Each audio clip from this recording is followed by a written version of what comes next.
김프로님의 시간이 네. 다가왔습니다. 미스터 마켓입니다. 네. 요즘 좋은 뉴스가 이렇게 없네요. 자, 어제 뭐 충격의 뉴스인데 요 뉴스를 금융시장의 관점에서도 좀 들여다보고 싶어서요. 철근 빠진 순살 아파트 설계, 시공, 감리 모든 과정이 부실했다. 야, 좀 충격이었어요. 어제 이제 원희룡 국토부 장관이 이제 발표를 하면서 대국민 사과도 병행해서 했는데 이게 사실 이제 LH가 발주한 임대 분양 아파트만 어제 발표를 한 거란 말이에요. 어제 저녁에 저도 저녁 라이브에 우리 권순우 팀장이 나와서 요 뉴스를 잠깐 하시더라고. 그래서 그 차트를 다시 한번 저녁에 안 보신 분들을 위해서 다시 한번 좀 보여드릴게요. 자, 요겁니다. 이게 철근, 누락, LH, 순살 아파트 이런 건 사실 안 썼으면 좋겠어, 솔직히. 약간. 근데 철근, 누락, LH 아파트 명단인데 저기 파주, 운정, 음성, 아산, 탕정, 광주, 월성, 남양주, 별내, 충남, 도청. 야, 충남, 도청 이전 도시에서도 저랬어? 수서 역세권. 수서 역세권이라는 건 서울 강남 지역이죠, 저게. 그렇죠. 수원, 당수, 오산, 세교, 양주, 회천, 광주, 선운, 양산, 인천, 가정, 양산, 파주. 그러니까 전국에 걸쳐 다 있는 거예요. 전국에. 물론 LH가 전국구니까 그렇습니다만은. 근데 이제 맨 오른쪽에 보면 임대, 분양 이렇게 있는데 물론 LH가 이제 임대를 많이 하죠. 그래서 야, 임대 아파트만 그랬다 이렇게 얘기하기는 좀 그래요. LH의 사업 성격상. 그리고 이제 시공사 명단을 보시면 대부분 우리가 알고 있는 유명 건설사들이에요. 예를 들면 뭐 삼성이라든지 GS자이라든지 뭐 또 대우라든지 이런 데들은 안 들어가요. 대우 산업개발은 좀 다른 회사잖아요, 그죠? 그래서 대우건설이 이런 데는 없는데 그 중에 이제 대기업으로 분류될 수 있는 게 DL건설이 들어가 있어요. 저기 충남도청이죠, DL건설. 대림. 대림이죠, 저게. 그 다음에 이수도 좀 큰데 아니에요? 이수도 요즘 이수 뭐 페타시스니 뭐 이 계열사죠. 그 다음에 이제 상장사로서는 한신공영이 있어요. 한신공영 저기 이제 공사 중에 보면 한신공영이라 그리고 효성중공업도 상장사입니다. 그래서 전반적으로 보면 우리나라 이제 특급 건설사들이 있잖아요. 뭐 해외 건설도 한다든지 현대라든지 뭐 이런 데들은 사실 LH 공사 수주를 잘 안 해요. 그래서 저게 어떻게 보면 세컨 티어라고 할까? 그리고 2군 뭐 이런 정도의 지방 건설사 포함해서 저런 회사들이 이제 많이 이제 LH 물량을 이제 시공을 하는데 저게 뭐 전국적으로 저렇게 했다라는 건 이제 과연 이제 민간 건설사들이 그냥 자체적으로 시공을 하는 그 사이트는 어떨까에 대해서도 전 국민이 지금 관심사가 있는 거죠. 그리고 아까 차트를 다시 한번 보여주시면 저기 입주 완료가 된 데가 저렇게 있어요. 5군데나 된단 말이에요. 그리고 입주 중인 데도 있으니까 제 생각에는 입주 완료하고 입주 중 여기는 지금 어떻게 해야 되냐 이거죠. 그래 뭐 일부에서는 이제 그 주차장이 위에 건물이 없는 그 주차장들도 있어서 전수가 다 붕괴 위험이 있는 건 아니다.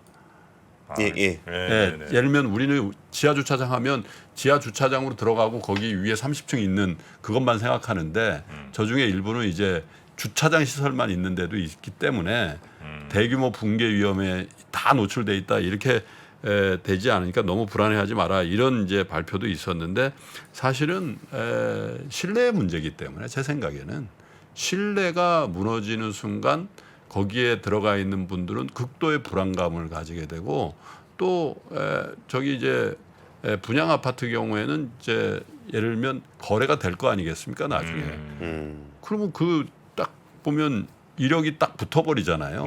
이거 순살이야? 이렇게 될 가능성이 많으니까 재산상의 피해와 더불어서 국민적인 불안감은 어제 발표와 더불어서 훨씬 더 커진 상황이죠. 그리고 일단 붕괴 사고가 있었잖아요. 또 그러다 보니까 이제 굉장히 이제 불안해져 있는 건데 더불어서 저들 이제 그 시공사들이 상장사가 3군데 있는데 이 상장사의 주가를 한번 봤어요. 제가 그래서 한번 순서대로 한번 보여주세요. 3년짜리 차트를 봤는데 이게 거의 공통점이 있습니다. 이게 어디입니까? 이게 한신공영이죠. 예. 그 다음 차트 보여주시고요. 네. 예. 자 순서대로 이제 차트 이름을 안 보여주시는데 비슷비슷하네요. 예, 되게 흡사하죠, 그죠? 첫 번째는 게 DL이고 아 DL 건설인가 보죠. 잠깐만요. 두 제가 번째가 순서를 한신공영. 예, 한신공유. 그 다음에 세 번째가 효성중공업. 효성중공업. 뭐야? 이거 맞아요? 네, 효성중공업. 효성중공업 맞습니다. 효성중공업은 예, 좀 다른 모습이 나왔네요. 여기 뭐 아 이건 효성이죠, 효성. 효성중공업을 보셔야죠. 효성중공업. 효성. 아, 이건 효성이에요? 맞을 거예요? 맞아요. 효성중공업. 여기 뭐 2차 전지 시작하는 거 아니에요? 이거 오르면 다 2차전지야? 말고 뭐. 잠깐만. 네. 이건 좀 차트가 아 그러네요. 이건 효성중공업 예외로. 맞습니다. 예. 네.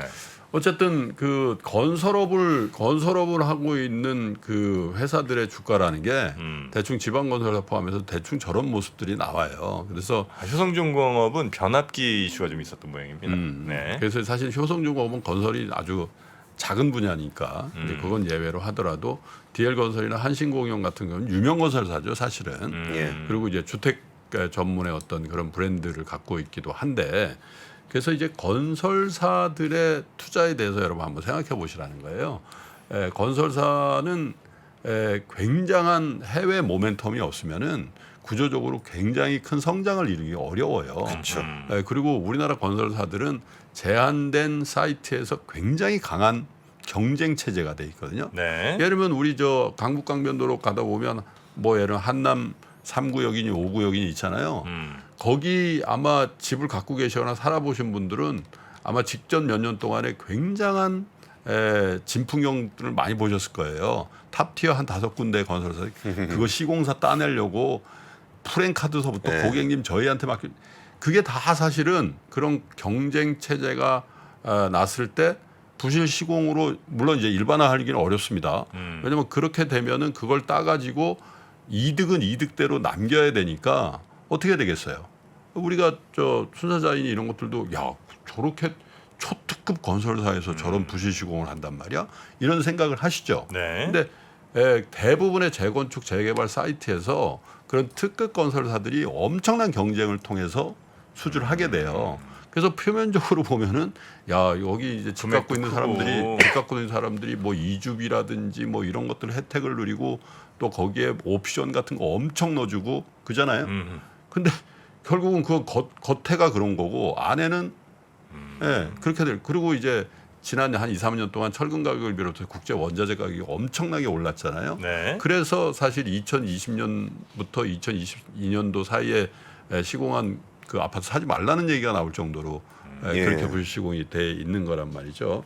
그런데 문제는 뭐냐면 두 번째 뉴스 중에 이런 게 있어요. 악성 미분양 쌓여서 만 가구에 육박하는 수렁에 빠진 지방 건설사. 지금 저기 나와 있는 동문건설, 대보건설 이런 데들은 그룹이라는 표현을 써도 될 정도로 비교적 큰 규모의 회사들입니다. 사실은 대부분이.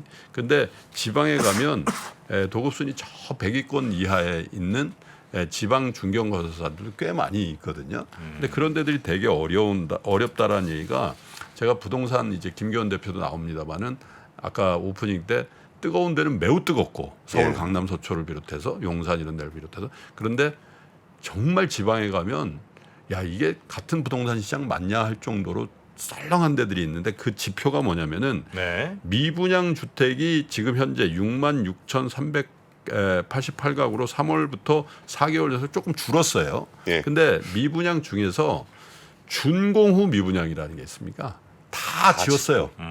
근데 분양이 안 되는. 그건 뭐냐면 저기 뭐 지방도 국도 이런 게 가다 보면 아파트가 한 3동 있는데 다 지었어요. 근데 아무도 입주 안 한 그런 아파트들이 이게 준공후 미분양인데 이게 현재 그 전체적으로 보면 지방이 7,407가구로 전체 준공후 미분양의 78% 이상이 이 준공후 미분양 부분에 지방 아파트라는 거예요. 근데 현재 4월 기준으로 9,440가구인데 이게 2년 3개월 만에 최대치입니다.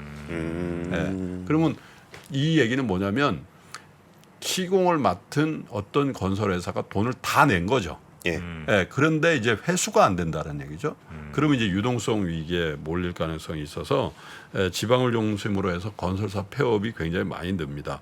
국토교통부 건설산업지식정보 시스템을 보니까 올해 2분기에 전국 건설업 폐업 신고 건수가 849건인데 작년 같은 기간에 비해서 무려 250건 가까이가 늘어 있어요. 그래서 아마도 이런 부동산 시장의 경향성이 계속된다면 지방 건설사 중에 상당히 많은 부분들이 추가적으로 폐업을 하거나 도산할 가능성이 많다. 그래서 건설주에 대한 투자에 대해서는 좀 조심하셔야 될 것 같다. 물론 이제 건설 경기에 어떤 영향도 받을 거고 또 대형 건설사들은 해외 모멘텀이라든지 개별 재료들을 가질 수는 있겠는데 구조적으로 건설 산업은 성장 산업이 아닙니다. 예, 그리고 그렇죠. 이 건설 산업의 특징은 유동성하고 매우 밀접한 관계를 갖거든요. 저금리가 굉장히 많이 진행되고 세금의 시중에 자금이 굉장히 풍부하면 수요를 촉진하면서 또 이 건설사들의 자금의 조달 코스트가 굉장히 낮아지는 되게 좋은 게 겹치는데 금리가 오르면서 경기가 안 좋아지면 수요도 줄고 또 자금 조달 코스트도 높아지는 거거든요. 그래서 이제 폐업하는 회사들이 많은데 어제 사실 이런 충격적인 뉴스를 보면서 네. 투자의 관점에서 야 이게 시중 그 건설 회사들이 그냥 민간 분양하거나 시행을 하거나 시공을 한 그 아파트들은 그러면 제대로 했을까라는 굉장히 많은 의구심들을 갖고 있잖아요. 그래서 이거 추가적인 발표가 아마 곧 있으리라고 이제 보는데 그래서 건설주 어제 근데 아까 말씀드린 그 회사들은 어제 종가가 좋았어요. 플러스 네. 났어요. 그렇죠. 근데 아마 건설회사가 지명해서 건설회사가 발표된 건 장 끝나고 발표된 예, 걸로 아는데 오늘 이런 건설업에 대한 주가의 향배도 한번 관심을 가지고 좀 지켜보시면 좋을 것 같습니다. 네. 자 그리고 댓글에 그 상온 초전도체 한번 좀 다뤄줘야 되는 거 아니냐 이런 네. 얘기들이 좀 많으신데요. 저희가 한번 또 준비해서 요즘에 또 이슈가 되고 있긴 하니까 예. 그것도 한번 좀 그건 말씀드리도록. 다루기가 좀 무섭던데요. 왜? 테마주도 되게 세게 움직이고 이렇게 과학적인 논란도 되게 많고 그래가지고 예. 그 무서워하지 말고 미리 다룹시다. 또 다 오른 다음에 과학자를 한번 좀 모셔볼까요? 그러면? 과학자를 모시죠. 과학자. 알겠습니다. 자 그러면 우리 일주일에 85% 올랐는데도 괜찮으시겠어요? 일주일에 85%? 그 정도야 뭐. 아이고 괜찮죠. 공모 시장에 가면 하루에 400%도 나는데 무슨 얘기예요? 자 우리 권 팀장님 오늘 고생 많으셨고요. 내일 뵙겠습니다. 예, 감사합니다. 감사합니다.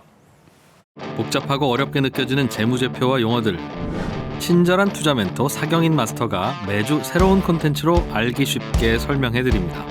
재무제표 분석과 포트폴리오 구성, 뭐 양대 재무제표라고 그러면 대차대조표랑 손익계산서가 있거든요. 매수 매도 방법, 이때 사는 게 좋겠네, 이렇게 사면 좋겠다. 근데 이렇게 살려면 뭘 해야 되냐면요, 나머지 3분의 1은 놔둬봅니다. 어디까지 가는지. 실전 투자 팁까지 알려드립니다. 오직 3프로 멤버십에서만 만나실 수 있습니다.